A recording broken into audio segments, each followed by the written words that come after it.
Hello everyone, and welcome back to The Beatles Forever. Today we're continuing on our journey of a book by Henry Spencer entitled Paul McCartney, A Beating Heart. In the last video we got a look at Paul growing up in Liverpool and getting in John Lennon's band, the Quarrymen, and then into the Beatles. The book moves fast and we're almost at the end of the Beatles, and we'll see what happens there and then see Paul striking out on his own. Here we go. In 1969, we find the Beatles working on Abbey Road. By this time, the Beatles were just about finished, Paul said. I think I was starting to realize that there was a big wide world out there, and I was beginning to think about how I might fit into it. The song "The End" was a perfect song to conclude the Beatles' journey, and in the end, the love you take is equal to the love you make. George Martin said that Paul was always the one pushing us to try new things. He had an ear for music and an eye for the detail. The Abbey Road sessions had some fun in them. Paul had a quick wit, and Jeff Emmerich, the engineer, said, "I remember one time we were all getting a bit tense, and Paul started doing impressions and had us in stitches. It was like a reminder that despite everything, we were still the lads from Liverpool who loved making music." The famous photo of the Beatles crossing the street had Paul walking out of step and barefoot. Paul said, "It was a hot day and I fancied going barefoot." And George Martin said that Paul had leadership in the studio. He was the one to suggest a harmony here, a chord change there, always with an ear for the final product. He could hear the music before it was even on tape. When they completed Abbey Road, it was bittersweet. The Beatles created a masterpiece, and Paul said, "We were like brothers, and like all families, we had our ups and downs, but in the end, the music we made together, that's what really matters." In the book, the mood of Paul after the breakup was one of Paul determined to forge his own path. In other books we have seen that Paul was really depressed at this time and didn't know if he had a career in music, and it was Linda who inspired him to begin again with another band.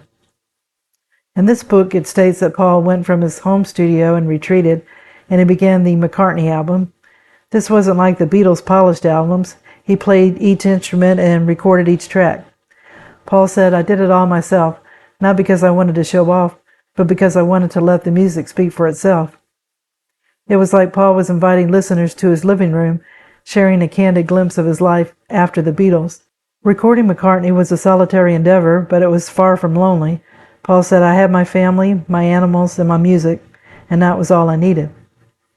When the album was released in April 1970, the critics were divided. Some of them liked the simplicity, and others missed the style of the Beatles. Paul said, "I wasn't trying to make a big splash. I was just trying to show what I could do on my own." Paul and Linda formed Wings, and Linda was Paul's rock, as Paul himself said. "Having Linda with me was like having a bit of home on the road." Linda also gave a new dimension to Paul's work with her photography and musical contributions. Paul wanted to get back to playing live. The band's journey had some troubles. There were lineup changes, and some of the critics had negative things to say, but Paul and Linda believed in each other. Paul said if one of us was down, the other would be there to pick them up. In the early days of Wings, there was a mix of experimentation and excitement. Denny Laine said Paul would say, "Let's just play and see what happens." And somehow, out of the chaos, music would emerge. Recording sessions for Wings was family-oriented. There was children and pets around, and it made for a relaxed environment. Linda said it was like a circus, and she laughed, but somehow Paul always managed to direct the chaos into something beautiful. Paul felt like the band really was a band on the run. He joked that we were running together, and that made all the difference. Paul said that the Beatles were a tough act to follow, but I wasn't about to let that stop me from singing, playing, and most importantly, laughing. When Wings was formed, the shadow of the Beatles hung over Paul, and he said, "We couldn't just be a Beatle Part 2. We had to find our own sound, our own way." Denny Sewell, the drummer at the time, said that Paul was always encouraging, always pushing us to try new things, and there was a sense of adventure in the air, and it was infectious.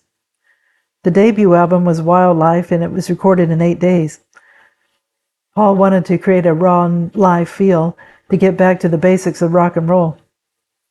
The early 1970s, Paul was starting over with Wings and trying to find commercial success.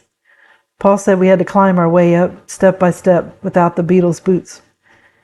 When the band did their rehearsals, Paul would lead them with charm and insisted on excellence. Henry McCulloch said he'd be there with his Hofner bass, directing us like an orchestra conductor, and if a note was out of place, he'd hear it. Oh, he'd hear it. The song My Love kept working on the harmonies, and Linda laughed that we must have gone over that chorus 100 times, but when we got it right, it was like the sun coming out. Jimmy McCulloch said, "You wanted to do your best for him, but there was always that bit of fear that your best wouldn't be good enough."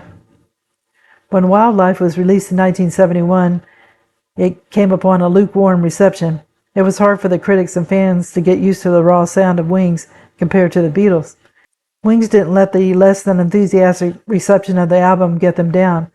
Linda said, "It's not about the critics, it's about the music and the people who want to hear it." And at this time, Linda started to get confidence being a musician. Paul felt they were on an adventure, and Wildlife was just the beginning. In 1971, Ram was created. The album was the musical diary of the life they were living at that time. Paul felt free. He stated that he felt like a painter splashing colors on a canvas without worrying about staying within the lines. The critics at that time were confused by the album, and Paul said that was part of the fun. Paul felt like they had created something special. One day they were looking for the percussive sound, and Paul went through the kitchen drawers, and Linda said they ended up banging on pots and pans. Linda said it was madcap, but it worked.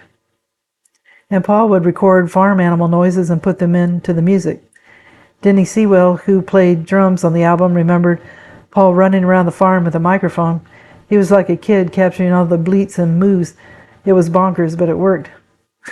And when the album was released, it received commercial success. In 1972, Wings was formed. To Paul, it was like the first day of school. You never know what's going to happen, but you hope it's going to be good. They started to play at universities. The students were always surprised when the band showed up, but when they started to play, it was magic, according to Paul. By 1973, Sewell and McCulloch had left the band. In 1974, Band on the Run came out. It was recorded in Nigeria under challenging circumstances, and it was a critical and commercial success. Then in 1975, Venus of Mars was released. The album had the sounds of rock, pop, and a touch of New Orleans jazz. Fans loved the songs Rock Show and Listen to What the Man Said. The saxophone solo in the song Listen to What the Man Said was done in one take. During this time, the concerts had Wings hits and Beatles classics. Paul said it felt right to mix it up. The Beatles songs were part of who I was, but Wings was where I was at, and the fans got to experience both. Denny Laine was an important part of the group. He had the guitar work and the vocal harmonies with Paul. Paul felt that Denny was his right-hand man, and he could play anything and sing anything. He was invaluable.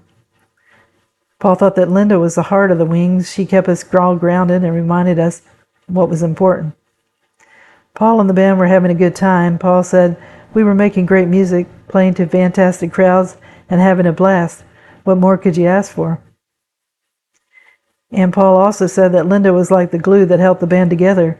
She did the backing vocals and the keyboard playing, and she drove the band's creative direction, and it was a sounding board for Paul's ideas. Denny Laine said she had an instinct for what worked. Her input was invaluable. In the mid-70s, Wings went on ambitious world tours. The years in Wings was a whirlwind time for Paul, but they were some of the best times of his life. When Paul looked back on Venus and Mars, he felt like he was looking at a photo album. Each song was a memory. In 1976, Wings released Wings at the Speed of Sound. In this album, everyone had a chance to shine. Linda had Cook of the House, which she had sung, and Time to Hide featured Denny Laine. And Paul wanted it known that Wings wasn't just about him, it was about the band. The album climbed up the charts with hits like Let 'Em In and Silly Love Songs. Next, Wings did a tour of Wings Over America, a 31-show spectacular. It swept across the United States. The show had theatrics and musicianship and elaborate stage designs. It had Wings hits and beloved Beatle classics. Paul wanted to give the fans a night they would never forget, and they did it. While they were on the road touring, Paul had the hotel rooms with familiar items to make the places seem like home. Favorite books, family photos, and small trinkets that the kids had given him. Paul said it was important to make everywhere feel like home, especially for Linda and the kids. They were my little traveling companions, and I wanted them to be comfortable. Linda would pack bags with all the home comforts, and she made the places feel like home. In 1979, Back to the Egg was released. This was Wings returning to their rock and roll roots as well as some experimental ones. The songs were a combination of hard rock to new wave. For the song Rockestra theme, David Gilmour, Pete Townsend, they played the guitar on it. Paul said that David came up and just let it rip. It was like he was channeling the gods of rock themselves. And Pete Townsend also played on So Glad to See You Here, and it was just magic. He's got this way of making the guitar sing, you know? Paul said that making Back to the Egg was a blast. We had our rock and roll shoes on, but we weren't afraid to throw in a few surprises. In 1980, Wings came to an end. Paul said that everything had its season, and it was time to move on. And 1980 was also the year that John Lennon died. Paul felt like he lost a brother, and the wound of losing him would take years to heal. Paul turned once more to music to help get him through. Before John died, Paul had released McCartney 2.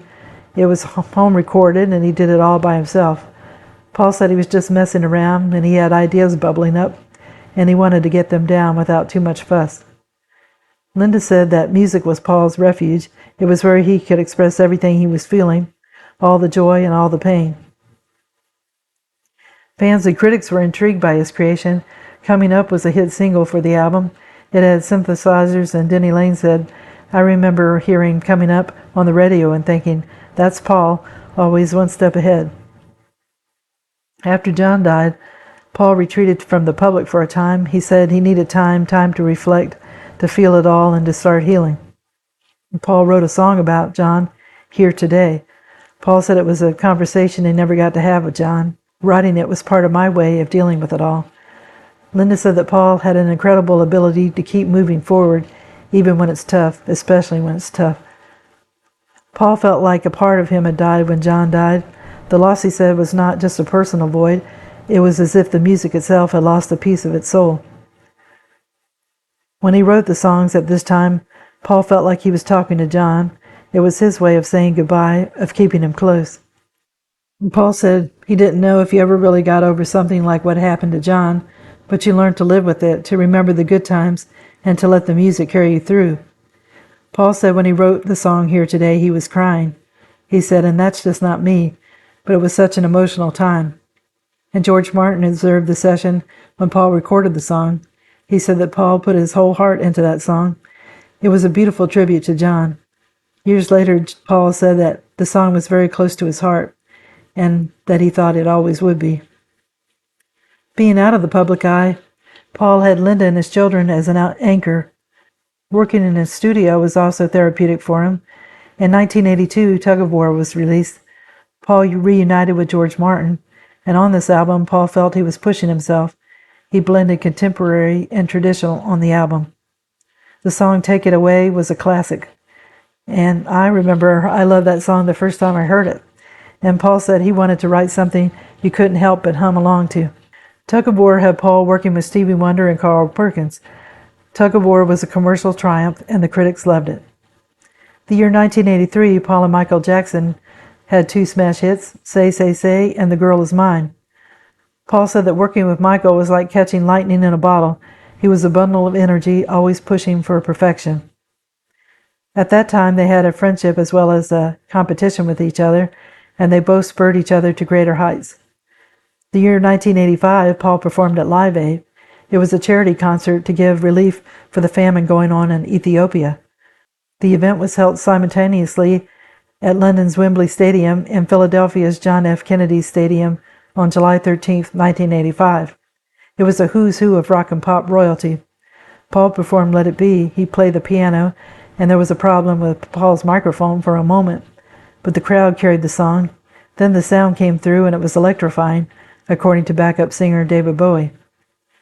The event raised millions for famine relief and marked a turning point in public awareness for global issues. The concert was broadcast to an estimated global audience of 1.9 billion across 150 nations, making it one of the largest satellite link-ups and television broadcasts of all time. So I'm going to end the video here. The author of this book really moves through the material quickly, but I'm finding out some things I didn't know about before, so that's neat. So in this video, we saw Paul begin to do solo work and then creating Wings. And after Wings, Paul began his solo career, and we learned what a hard time Paul had with the death of John Lennon. The video ends with Paul performing at Live Aid.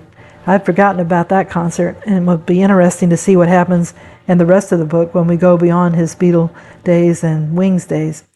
Because after that time, I stopped keeping up with Paul, so I look forward to see what he was up to after all the time with all the Beatles and Wings. I hope everybody enjoyed the video, and if you did, if you could give it a thumbs up, it will help my channel out, and I hope everybody's been having a good day, and tune in again soon for another episode of The Beatles Forever. Thank you. Bye.